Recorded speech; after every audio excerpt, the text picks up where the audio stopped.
Hi friends, welcome to Varsha Ongole bulls YouTube channel. Friends, Kurnool జిల్లా గోనెగండ్ల మండలం గోనెగండ్ల గ్రామంలో జరుగుతున్నటువంటి జాతీయ స్థాయి ఒంగోలు జాతి బండలాగుడు పోటీలు. ఈరోజు మొదటి రోజు నాలపల్ల విభాగం పోటీలు అండి.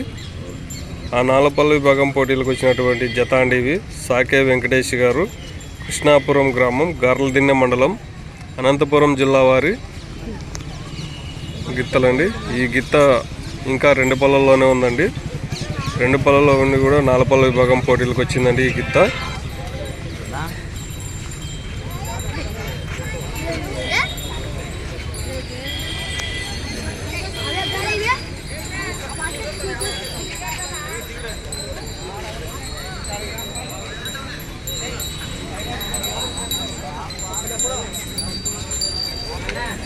సాకే వెంకటేష్ గారు, కృష్ణాపురం గ్రామం, గార్లదిన్నె మండలం, అనంతపురం జిల్లా వారి గిత్తలండి. ఈరోజు జరిగే నాలపల్లి విభాగానికి వచ్చినటువంటి గిత్తలు.